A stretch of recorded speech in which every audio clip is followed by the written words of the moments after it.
Hello मेरे जवान। Platform की सरजमी पर प्लेटफॉर्म की सरजमी पर एनटीपीसी एवं ग्रुप डी का बैच प्रारंभ हो रहा है। यह तो टारगेट बैच है और इस टारगेट बैच में आपको पढ़ाया जाएगा मैथ, रीजनिंग, साइंस, आर्ट इत्यादि।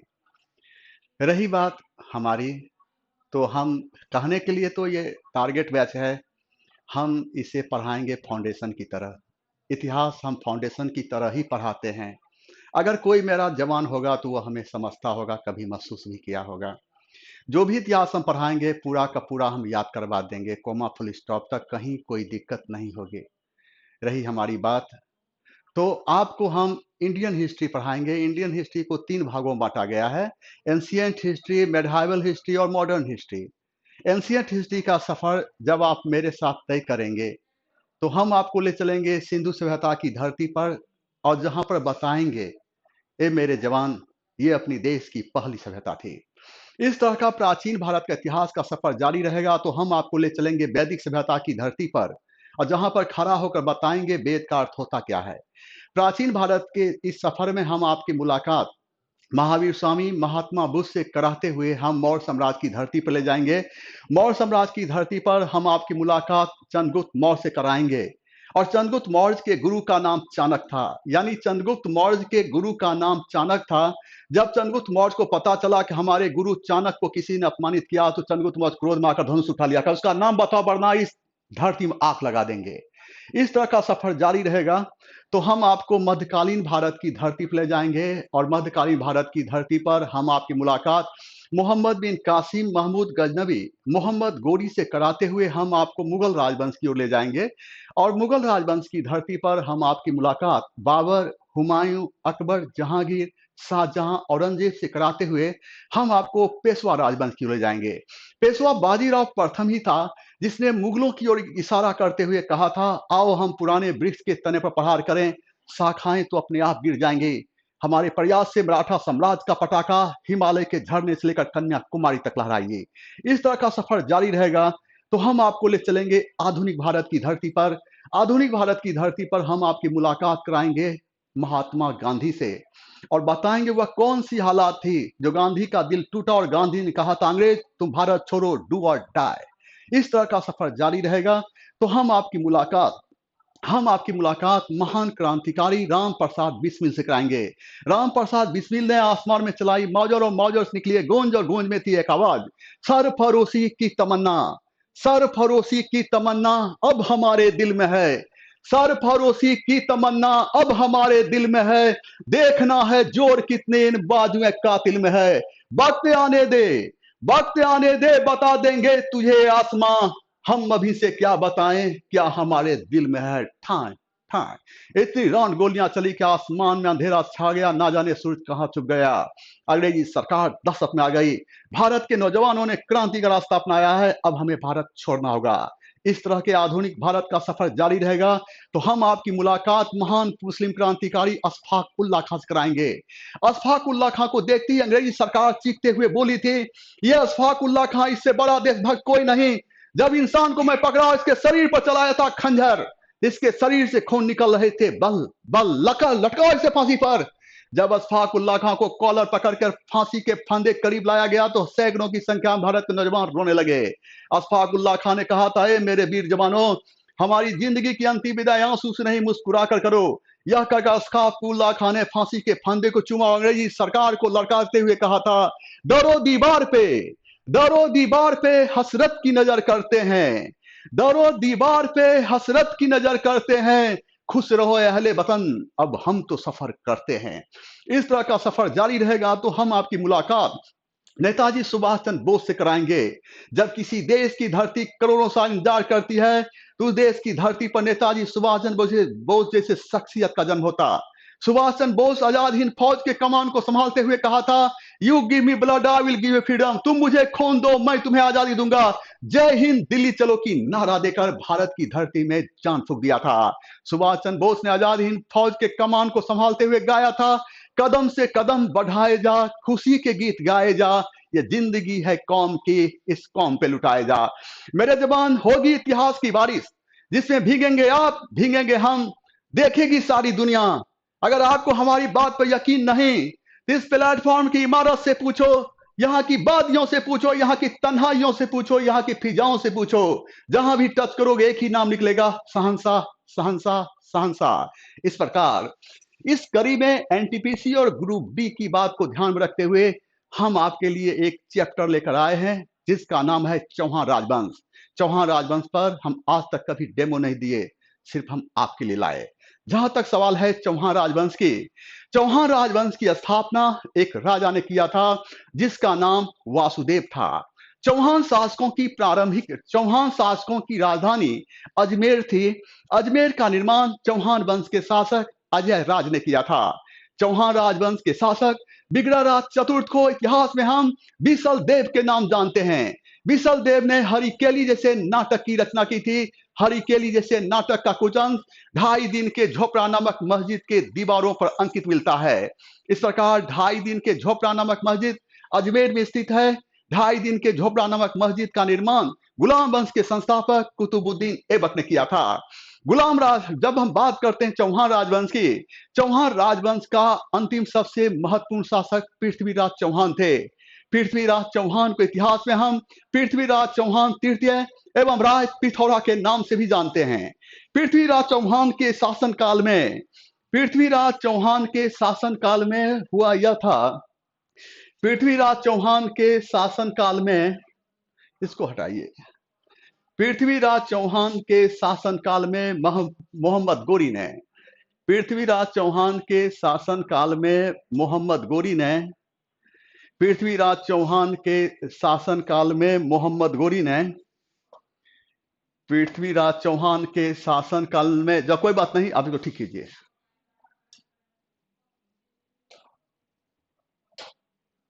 पृथ्वीराज चौहान के शासनकाल में मोहम्मद गोरी ने 1191 ईस्वी में, 1191 ईस्वी में भारत की धरती पर कहा अटैक। पृथ्वीराज चौहान के शासनकाल में मोहम्मद गोरी ने 1191 ईस्वी में भारत की धरती पर कहा अटैक और तराइन की धरती पर आकर खड़ा हो गया। तराइन की धरती पर खड़ा होकर मोहम्मद गोरी ने कहा था, पृथ्वीराज चौहान, हमारी अधीनता को स्वीकार कर लो वरना महल से खींच लेंगे। पृथ्वीराज चौहान बोले, मोहम्मद गोरी, तुमको मालूम है राजपूत को लड़काने का मतलब है मौत का लड़काना, रुको, हम आ रहे हैं। इस प्रकार पृथ्वीराज चौहान भी सेना लेकर तराइन की धरती पर आ गए तो मोहम्मद गोरी तराइन की धरती पर खड़ा था। इस प्रकार मोहम्मद गोरी और पृथ्वीराज चौहान के बीच 1191 ईस्वी में तराइन की धरती पर जो युद्ध हुई, इसे तराइन के प्रथम युद्ध के नाम जानते हैं। तराइन के प्रथम युद्ध में पृथ्वीराज चौहान ने मोहम्मद गोरी को पराजित करने के बाद उसके सर पर तलवार रख दिए, बोले कि नजर के सामने भाग जाओ मोहम्मद गोरी, वरना खामोश कर देंगे। मोहम्मद गोरी चीखता पड़ता युद्ध भूमि से भाग गया और पृथ्वीराज चौहान की ये जिंदगी की सबसे बड़ी भूल साबित हुई। इतिहास साक्षी रहा है। अरे हम तो ये कहते हैं जिंदगी छोटी नहीं होती, लोग देर से जीना ही शुरू करते हैं। जब मालूम है जिंदगी छोटी नहीं होती तो फिर छोटी सी जिंदगी में दुश्मनी किस बात की। लेकिन इतिहास यह भी कहता है अगर दुश्मन बनाया है, दुश्मन को छोड़ना भी नहीं चाहिए। पृथ्वीराज चौहान मोहम्मद गोरी को जीवन दान देकर अपने जिंदगी का सबसे बड़ा भूल कर दिया। पृथ्वीराज चौहान मोहम्मद गोरी को जीवन दान देकर अपने जीवन का सबसे बड़ा भूल किया। पृथ्वीराज चौहान इस जीत के उपलक्ष्य में 1 साल तक खुशियां मनाते रह गए तो मोहम्मद गोरी 1 साल तक रात में सोया नहीं। अंधेरी रात में जब उसकी नींद टूट जाए तो पहाड़ों पर चला जाए और अपने शरीर को पहाड़ से टकराए, यह सोचकर कि मेरा शरीर दोबारा पृथ्वीराज चौहान के करीब जाए तो फौलाद बन जाए। इतना ही नहीं, मोहम्मद गोरी अपनी सेना का केस पकड़ता था और दीवार पहाड़ में उसके सर को टकराता था। ठाक पहाड़ के पत्थर टूट जाते थे लेकिन उसके सेना का सर फूटता नहीं था। इस प्रकार 1 साल तक कठोर मेहनत करने के बाद मोहम्मद गोरी फिर भारत की धरती पर कहा अटैक। इसे हम तराइन के द्वितीय युद्ध के नाम जानते हैं। इसे हम तराइन के द्वितीय के नाम से जानते हैं। तराइन की धरती पर मोहम्मद गोरी खड़ा होकर फिर चीखते हुए कहा, पृथ्वीराज चौहान, हमारी अधीनता को स्वीकार कर ले वरना महल से खींच लेंगे। पृथ्वीराज चौहान बोले, मोहम्मद गोरी, तुम्हें मालूम है तुम्हें 1 साल पहले मारकर भगाए थे, लकुच्चा फिर आ गया है, रुक, हम आ रहे हैं। इस प्रकार मोहम्मद गोरी ने कहा कि पृथ्वीराज चौहान, कहीं हम और भी आ सकते थे लेकिन तराइन की धरती पर इसलिए आए थे कि क्योंकि तराइन की धरती पर हमारी अपमान हुई थी, हम अपने अपमान का बदला तराइन की धरती पर लेंगे, आओ तुम। और पृथ्वीराज भी चौहान भी सेना लेकर तराइन की धरती पर आ गए। इस प्रकार मोहम्मद गोरी और पृथ्वीराज चौहान के बीच 1192 ईस्वी में तराइन की धरती पर जो युद्ध हुई, इसे तराइन के द्वितीय युद्ध के नाम जानते हैं। तराइन के द्वितीय युद्ध में मोहम्मद गोरी लड़ते लड़ते लड़ते लड़ते आया और पृथ्वीराज चौहान को युद्ध बंदी में बंदी बना लिया। कहा इसे मारो नहीं, राजपूत है। चंद्रवरदाई की रचना पृथ्वीराज रासो से पता चलता है कि मोहम्मद गोरी पृथ्वीराज चौहान को बंदी बनाकर अपना देश गौर ले गया। कहा यह राजपूत है, इसे सर से लेकर नाखून तक जंजीरों में जकड़ दिया जाए, हुक्म की तामील हो। और पृथ्वीराज चौहान को जंजीरों में जकड़ दिया गया। उसके बाद मोहम्मद गोरी का लाओ खंजर, इसका आंख फोड़ते हैं हम। इस प्रकार पृथ्वीराज चौहान की दोनों आंखें फोड़ देने के बाद कहा इस इंसान को हाजत में बंद कर दो। पृथ्वीराज चौहान कई साल तक हाजत में बंद रहे, उन्हें मच्छर डसता रहा, वह चीखते और चिल्लाते रह गए। पृथ्वीराज चौहान की जब हम बात कर रहे हैं तो पृथ्वीराज चौहान के राजकवि चंद्रवरदाई की रचना पृथ्वीराज रासो से पता चलता है कि मोहम्मद गोरी की राज पर एक बहुत बड़ी समस्या आ गई। कई बार मोहम्मद गोरी मंत्रिमंडल का बैठक बुलाया, लेकिन बैठक में कोई निर्णय नहीं लिया जा सका। और एकाएक रात में मोहम्मद गोरी का नींद समाप्त हो गया। उसे एकाएक रात में याद आया, अरे मेरे कैद में पृथ्वीराज चौहान है, ये भारत का सफल राजा रहा, इससे जरा हम पूछते हैं। रात के 12 बजे मोहम्मद गोरी पृथ्वीराज चौहान से मिलने के लिए हाजत गया। हाजत को 3 बार नॉक किया, खट खट खट। पृथ्वीराज चौहान बोले मोहम्मद गोरी कैसे आना हुआ? मोहम्मद गोरी का है भारत की राजा, आपकी आंखें ठीक से नहीं फोड़ दी गई, कैसे देखा तुम? पृथ्वीराज बोले देखे नहीं, आंखें ठीक से फोड़ दी गई। जिस प्रकार तुम जूता से चलते हुए आवाज करते हुए और मेरे दरवाजे को तुमने जिस तरह से नॉक किया, इसमें भी घमंड थी। यह घमंड साधारण सेना और जनता में नहीं हो सकती, यह घमंड सिर्फ मोहम्मद गोरी में हो सकती है। मांगो क्या चाहते हो तुम? मोहम्मद गोरी कहा राजा, मेरे राज पर एक समस्या आ गई है, इसका समाधान क्या है? समस्या क्या थी यह पता नहीं चलता। सारी बात सुनने के बाद पृथ्वीराज चौहान बोले ऐसा करो समस्या समाप्त हो जाएगी। और मोहम्मद गोरी वैसा ही किया और समस्या समाप्त हो गई। इस तरह से 3 बार समस्या आई। तीनों बार मोहम्मद गोरी पृथ्वीराज चौहान पास गए और पृथ्वीराज चौहान जैसा बताए मोहम्मद गोरी वैसा किया और समस्या समाप्त हो गई। एक वक्त ऐसा आया, मोहम्मद गोरी इतना खुश हो गया कि दौड़ते हुए आया और हाजत को तोड़ते हुए पृथ्वीराज चौहान को बाहों में भर लिया। कहा भारत का राजा आज मांग लो तुम, भारत का राजा मांग लो तुम, तुम्हें क्या चाहिए? जो मांगना है भारत का राजा आज मांग लो। पृथ्वीराज चौहान बोले कि मोहम्मद गोरी एक राजा राज के सिवा क्या मांगेगा? मोहम्मद गोरी मेरा एक राजा राज के सिवा क्या मांगेगा? मेरा राज भी नहीं रहा, बड़ी अरमान से अपने राज को सजाए थे, तुम इस अपने हाथ से मेरे राज को बर्बाद कर दिया। मोहम्मद गोरी तुम कोई इंसान अगर बरसों से हाजत में कैद है उसे छोड़ते हो तो कहां जाएगा? अपने परिवार के पास ना।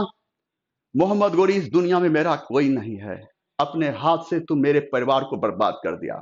मोहम्मद गोरी हम अंधेरी रात को हम अपनी जिंदगी समझ बैठे थे, लेकिन तुम हमें फिर एक नई स्वप्न दिखाकर मेरे जिंदगी में हलचल भर दिया। बताओ अब हम क्या करें?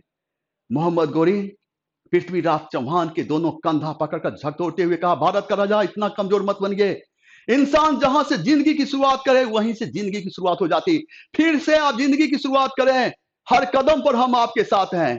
पृथ्वीराज चौहान बोले मोहम्मद गोरी यह बात वही कर सकता है जिसके सीने में दिल नहीं पत्थर हो। तुम ही बताओ हम अपने राज को कैसे भूल जाएं जहां हम राजा हुआ करते थे?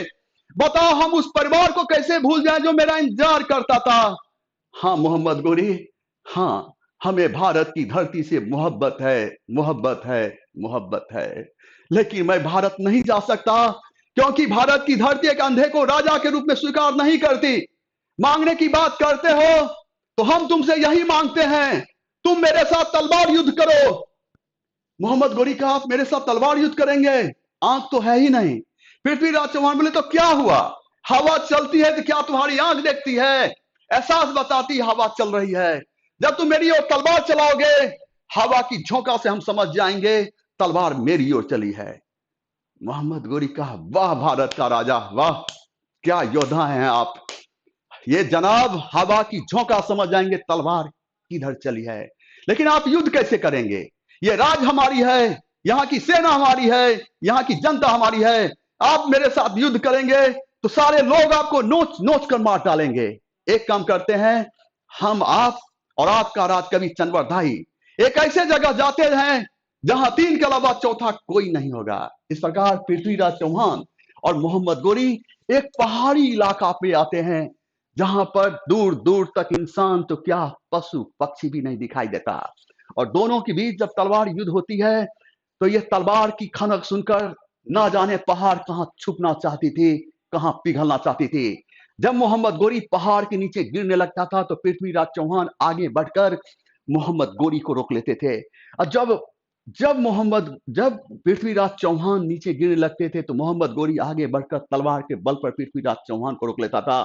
कई घंटा जब युद्ध चलती रही तो दूर खड़ा चंद्रवरदाई गाल पर हाथ दिए हुए इस युद्ध को देख रहा था। चंद्रवरदाई को लगा कि यही वक्त है, अगर चाहे भारत का राजा तो मोहम्मद गोरी को मार सकता है। चिल्लाकर चंद्रवरदाई कहा, ए भारत का राजा, ए भारत का राजा, 4 बांस 24 गज, 4 बांस 24 गज अंगुलस परमान। ए भारत का राजा, 4 बांस 24 गज अंगुलस परमान, एते पे सुल्तान है, मर चुको चौहान। पृथ्वीराज चौहान बोले, पृथ्वीराज चौहान बोले, चंद्रवरदाई तुमको मालूम है, चंद्रवरदाई मालूम है, तुमने कहा है चंद्रवरदाई 4 बांस 24 गज अंगुलक प्रमाण, एते पे सुल्तान है, मर चुको चौहान। तुम्हें मालूम है तुम्हारा शहंशाह सुनता कम है। कहा कैसे बोले हैं आप दोबारा, कहीं मोहम्मद गोरी न सुन लेके, फिर भी बोलो। जैसे कहता है चंद्रवरदाई, भारत का राजा, 4 बांस 24 गज अंगुलक प्रमाण, एते पे सुल्तान है, मर चुको चौहान। यह सुनते ही पृथ्वीराज चौहान बोले, 4 बांस 24 गज यानी 4 बांस की दूरी 24 गज के बराबर है। एते पे सुल्तान है, मर चुको चौहान, यहीं पर मोहम्मद गोरी है। इतना ही स्टेप लेकर पृथ्वीराज चौहान मोहम्मद गोरी के करीब आए हैं और मोहम्मद गोरी सुन लिया। पृथ्वीराज चौहान के तलवार चलाने से पहले मोहम्मद गोरी तलवार चला दिया और पृथ्वीराज चौहान को पेट में लगा और चीखते हुए पृथ्वीराज चौहान नीचे गिरे और अपना तलवार मारे मोहम्मद गोरी को लगा। दोनों लड़ते हुए मारे गए। लेकिन इस घटना के बारे में हमें जानकारी चंद्रवरदाई की रचना पृथ्वीराज रासो से ही मिलती है। लेकिन कुछ विद्वान का कहना है कि मोहम्मद गोरी को मारने के लिए पृथ्वीराज चौहान ने शब्दवेदी बाण का प्रयोग किया था। कारण जो भी हो, चंद्रवरदाई की रचना पृथ्वीराज रासो से पता चलता है ये दोनों युद्ध करते हुए मारे गए। लेकिन आधुनिक समय में आधुनिक विद्वान इस बात को नहीं मानते। आधुनिक विद्वान का कहना है कि नहीं नहीं, 1192 ईस्वी के द्वितीय तराइन के युद्ध में ही पृथ्वीराज चौहान युद्ध करते हुए मारे गए थे। तो मोहम्मद गोरी 1205 जब मोहम्मद गोरी 1206 ईस्वी में अपना देश जा रहा था तो सिंधु नदी के तट पर खोखर ने उसकी हत्या कर दी। पृथ्वीराज चौहान के दरबार में चंद्रवरदाई, ज्ञानक भट्ट एवं विद्यापति जैसे विद्वान रहते थे। चंद्रवरदाई ने पृथ्वीराज रासो जैसी पुस्तक की रचना की। इसे हिंदी साहित्य का प्रथम महाकाव्य माना जाता है। तो ज्ञानक भट्ट ने पृथ्वीराज विजय जैसी पुस्तक की रचना करके इतिहास में अपना नाम स्वर्ण अक्षरों से दर्ज कराया था। मेरे जवान, आज की मुलाकात बस इतनी। जय हिंद, जय हिंद, जय हिंद। फिर हम मिलते हैं, आज यहीं तक।